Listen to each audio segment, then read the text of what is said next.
আসসালামু আলাইকুম। Hello everyone, সবাইকে আমার চ্যানেল প্রিয় গণিতে স্বাগতম জানাচ্ছি। আমি আর জয়ারুনা, মোহাম্মদপুর কেন্দ্রীয় কলেজে গণিতের প্রভাষক। আমি পড়াছিলাম চ্যাপ্টার 3, যেটা হচ্ছে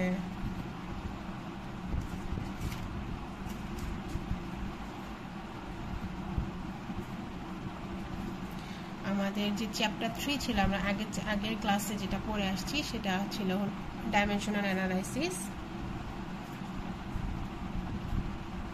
সো ওই দিন আমরা ছোট একটা পার্ট পড়েছিলাম। আমি আজকে আরেকটা পার্ট নিয়ে আসলাম, সেটা হচ্ছে আরেকটা থিওরি।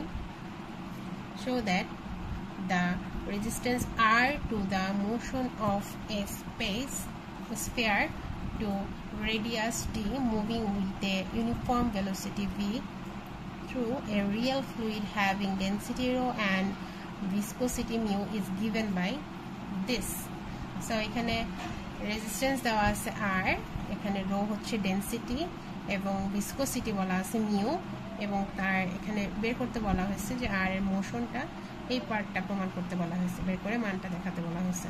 তো প্রথমেই আমরা ধরে নিতে পারি যে আর একটা ফাংশন যেটা কে আছে ডি ভি রো মিউ, এদের একটা ফাংশন, সেটা ধরে নিয়ে এটাকে 1 নম্বর ইকুয়েশন দিয়ে রেখে রাখলাম। এখন K equal to R equal to K একটা নর্মালি ডাইমেনশনাল কনস্ট্যান্ট ধরে নিয়ে এদের কার মাত্রা কত বা কার পাওয়ার কত এটা আমরা জানি না। সো আমি ধরে নিলাম যে ডি এর পাওয়ার হয়তো বা এ আছে, ভি এর পাওয়ার বি, রো এর পাওয়ার সি, মিউ এর পাওয়ার ডি। ফাংশনটা হয়তো বা এরকম হবে, এটা আমি ধরে নিলাম। যদি কে একটা কনস্ট্যান্ট হয়, ফাংশনটা এরকম হতে পারে। সো এখন এবিসিডি কি সেটার মান আমার নির্ণয় করতে হবে। তো আগে আমরা ডাইমেনশনগুলো লিখে নিই। যেমন আর এর ডাইমেনশন হলো MLT ইনভার্স 1, এটা হলো রেজিস্ট্যান্সের হচ্ছে ডাইমেনশন। ডি বলতে বোঝানো হয়েছে রেডিয়াসের ডাইমেনশন লেন্থ বা এল। ভি হচ্ছে ভেলোসিটি হলো LT ইনভার্স 1। রো ডেন্সিটি যেটা হচ্ছে ML ইনভার্স 3। মিউ হচ্ছে ML inverse T inverse. So এই ডাইমেনশনগুলো আগে লিখে নিছি। সো এখন আমি লিখবো যে এখানে বলা হয়েছে যে আর ইকুয়াল টু এটা। সো আর হচ্ছে রেজিস্ট্যান্স, যার মাত্রা MLT ইনভার্স 2, এটার মাত্রা লিখলাম ইকুয়াল টু কে তো একটা কনস্ট্যান্ট। বাকিগুলো D two the power A, D বলতে এখানে এল, তাহলে এল টু দি পাওয়ার এ, এরপর V to the power B, তাহলে ভি এখানে হচ্ছে LT ইনভার্স তার পাওয়ার বি, তারপর এটা হচ্ছে rho to the power C, rho হচ্ছে ML ইনভার্স 3, সো তার পাওয়ার সি, এবং mu to the power D, মিউর মাত্রা তার পাওয়ার ডি। সো এই 2 নম্বর ইকুয়েশন থেকে এই মাত্রাগুলো শুধু বসানো হয়েছে এখানে। ওকে, এবার আমরা একটু চেক করে দেখব ML, এখানে MLT ইনভার্স 2, এখানে আমি MLT হিসেবে সাজাবো।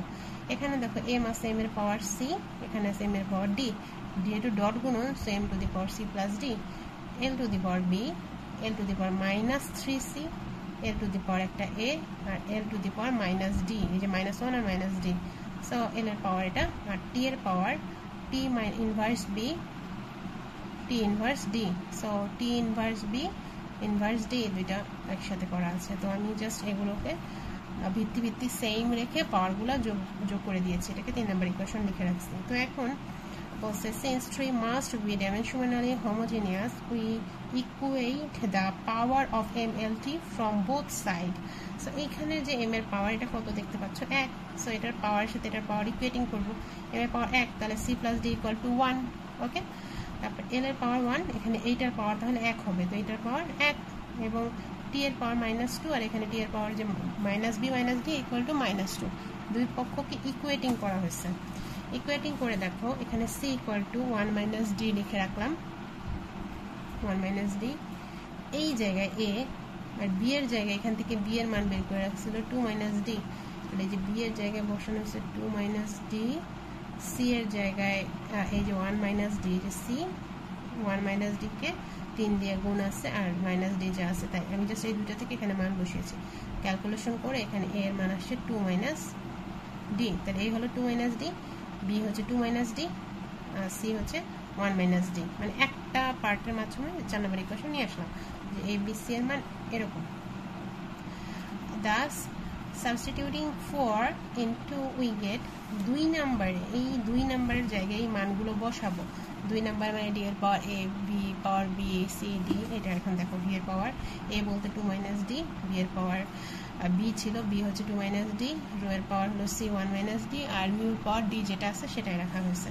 পাওয়ার রাখার পরে দেখো এখানে এই মানগুলোকে যদি আমি ডি স্কোয়ার এটা বের করে আসছি, তাহলে ডি ইনভার্স ডি, এটা ডিটা নিচে চলে আসছে, যে D V 2 inverse D, V স্কোয়ারটা এখানে, আর ভি ইনভার্স ডি, ভিটা নিচে আছে, ইনভার্সের জন্য নিচে, পাওয়ারটা D, rho 1 minus D, rho হচ্ছে একজন, ইনভার্স ডি ওই যে নিচে দেখো রোটা আছে পাওয়ার ডি, মিউ অফ ডি ওই যে মিউটা উপরে ডি। মানে আমি এগুলোকে একসাথে লিখেছি, এটাকে 5 নম্বর ইকুয়েশন দিয়ে রাখলাম। Since 5 D and K are arbitrary constant, এই যে ছোট হাতের ডিটা এবং এখানে কেটা, কে এবং ডি, এটা এবং এটা কনস্ট্যান্ট বলা হয়েছে। আরবিটারি কনস্ট্যান্ট হলে আমরা লিখতে পারি, কনস্ট্যান্ট হলে তখন আমরা লিখতে পারি যে K mu by rho D V to the power D equal to, এটার বদলে F of mu rho D V, পাওয়ারটা ডিটা 1 হয়ে গেলে এরা দুইজন সমান, এটা 6, এটা ধরে নেওয়া যেতে পারে। এই মানটা আমরা এখানে বসিয়ে দিলে আমার উক্ত প্রমাণটা চলে আসবে। এই যে এখানে কে এই পার্টের বদলে এই মানটা বসায় দিলেই প্রমাণ যেটা বলা হয়েছিল এই প্রমাণটা চলে আসবে, এটা প্রমাণটা চলে আসবে যেটা ইউজিং 6। সো এরপর আমরা আসতেছি write the equation of continuity in dimensionless form। dimensionless ফর্মে আমরা ইকুয়েশন অফ কন্টিনিউটি নিয়ে আসবো।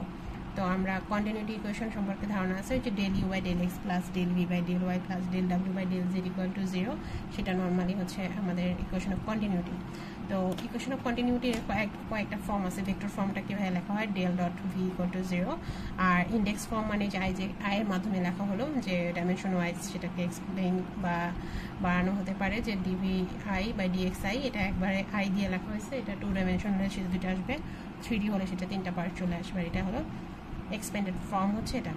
যেমন এই যে ইন্ডেক্স ফর্ম, যেটা বোঝানোর জন্য এরকম হতে পারে যে এক্স আই সামেশন, এটা দিয়ে বোঝানো যেতে পারে যে x i plus y j plus z, এটা 3D শূন্য, 2D হলে শুধু এই দুটো বোঝানো যেতে পারে এরকম।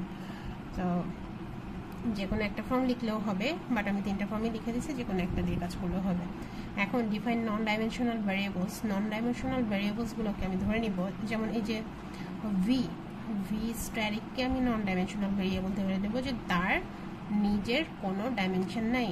এই ইউ ভি ডাব্লিউ এরা সবাই স্ট্যারিক দিয়ে তাদেরকে নির্দিষ্ট একটা ভেলোসিটি, যেমন এদেরকে ভি ইউ দিয়ে ভাগ করে দেওয়া হয়েছে, এমন একটা মান দিয়ে ভাগ করা হয়েছে যাতে তাদের ওই এককগুলো আর না থাকে।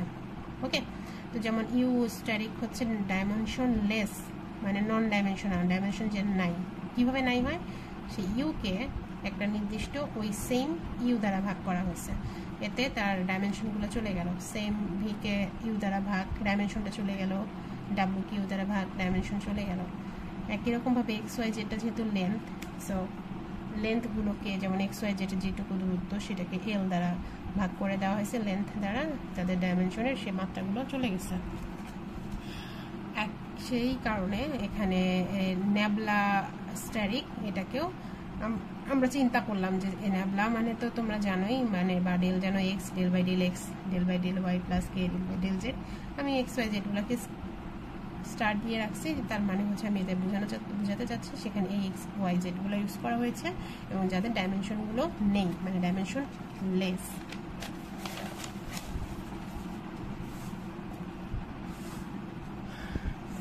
therefore del u by del x, এটাকে কি ইউ এর মানটা বসানো হয়েছে ইউ স্ট্যারিক, যেহেতু আগের পৃষ্ঠায় দেখাচ্ছি আমি যে ইউ স্ট্যারিক এটার মান হচ্ছে ইউ বাই বড় হাতের ইউ।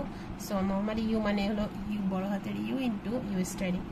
একই রকমভাবে যে এক্স স্ট্যারিক ছিল হচ্ছে x divided by L, so x equal to লিখতে পাবো এল এক্স স্ট্যারিক, এটা বসানো হয়েছে। তো ডেলের বাইরে ইউ এবং এলটাকে নিয়ে আসছি, তাহলে হয় ডেল ইউ স্ট্যারিক ডেল এক্স স্ট্যারিক। এরকমভাবে ডেল ইউ বাই ডেল এক্সকে যেভাবে নির্ণয় করছি, একই রকমভাবে del v by del y নির্ণয় করা যাবে, ডেল ডাব্লিউ বাই ডেল জেডটাকেও নির্ণয় করা যাবে একইভাবে এই সামনে থেকে মান বসিয়ে।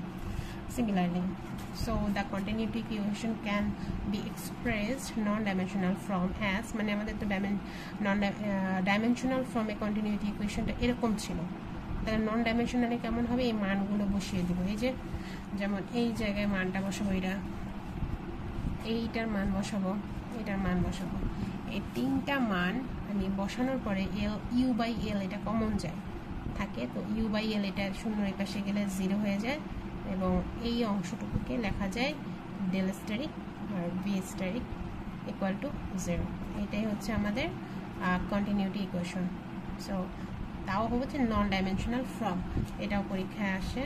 তো আজকে এই পর্যন্তই, নেক্সট ক্লাসে আমি অন্য নতুন কিছু নিয়ে আলোচনা করব। তো ভালো থাকো সবাই, আল্লাহ হাফেজ।